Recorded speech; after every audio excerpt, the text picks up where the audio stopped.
Hey everybody, how's it going? Happy Monday. As always, I gotta put my beer down.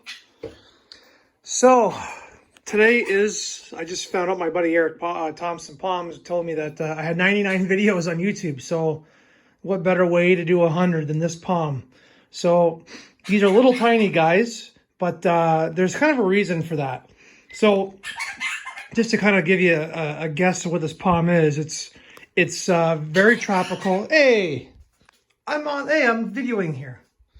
It's a very tropical palm. It's from Thailand, Malaysia, Indonesia, those areas. So it's an Asian palm. It is a swamp-ish palm, so it needs quite a bit of water. It does not tolerate any drought. It hates dry soil. If it gets dry, it will die. So, and the second and last clue is this.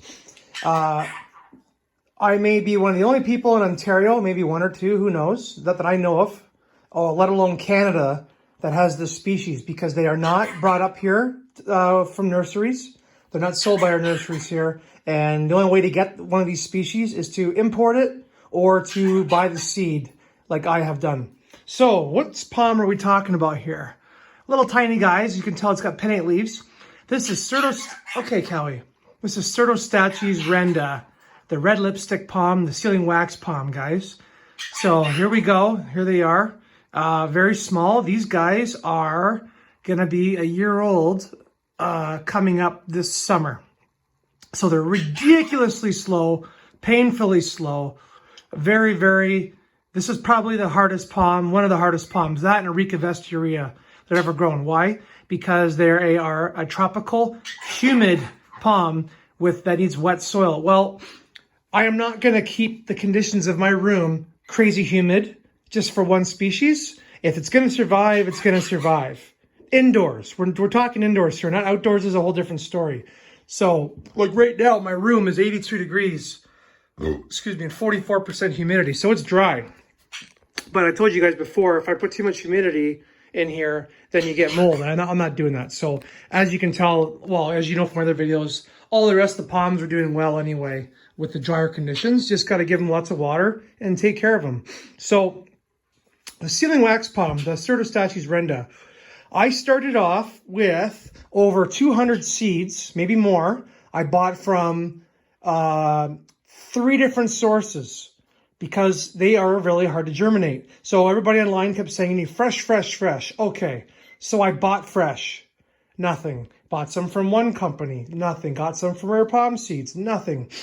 Finally, after like 6 months of these buggers being on the heat mat, and the temperature was like 95 degrees, finally, all of a sudden, the strangest thing, a whole bunch of them, like 50 of them, all popped within the same week. How random is that? So it's like they have like a clock that tells them, okay, it's time. So I was going to give up on them, but I never did give up on them, and boom. So they've been a very difficult seedling for a couple of reasons. They need wet soil. So it's dry in here. And the top, with regular palm trees, we always put our finger in, and until it can be dry up top, and you feel for moisture down below. That doesn't work for these guys. These guys need the top of their soil to be moist at all times, no dryness. So as you can see here, there's a dead one. There's a dead one. Where is it? Right there, right there, right there. So they are really difficult. Out of 50 seedlings that I probably had pop, 25 to 30 of them made it into a pot. And out of that, we got 2, 4, 6, 7, 8, 9 or 10 that are still going.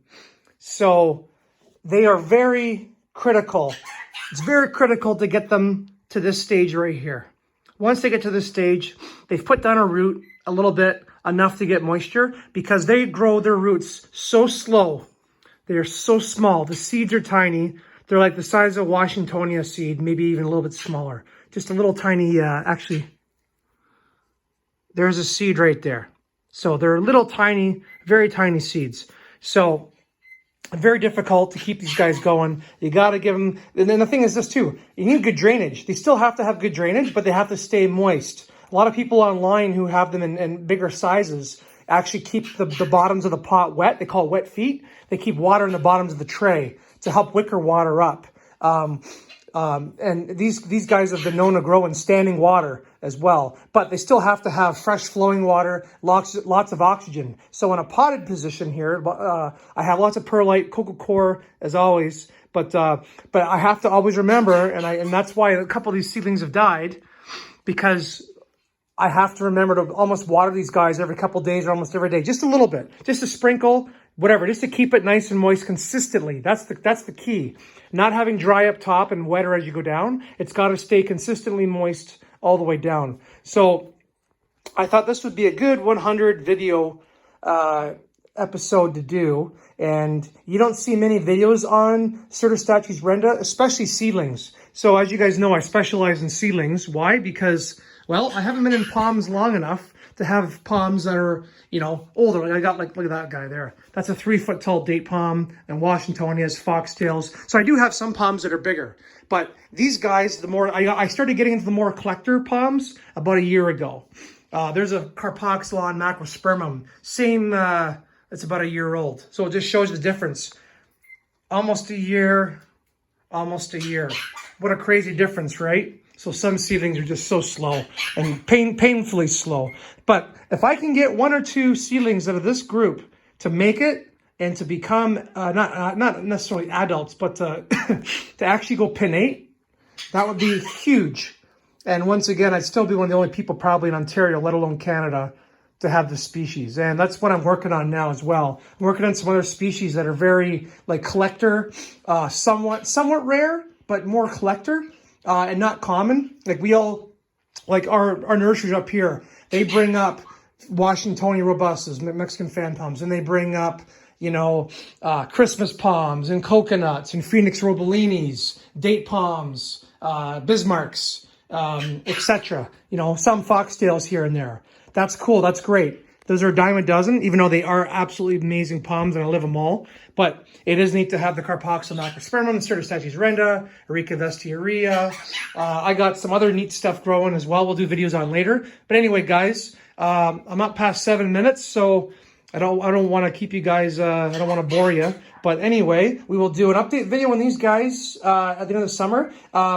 These palms are probably going to go outside. These specific ones are going to go outside when it's summer and it's hot and humid. Other than that, they're going to stay in my climate-controlled palm room because I don't want them to get sunburned. I don't want any insects to get in there. These guys are pretty sensitive palms. So at least when I have my palm room, I mean, having consistent temperatures over 80 degrees 24/7 is way warmer than what you're going to get on average here in the summer. So the best chances of them living and growing is down here in the palm room. So we will see how it goes, and I'll give you a heads up on it later. Okay, guys, happy 100 video anniversary. Okay, talk to you later. Bye.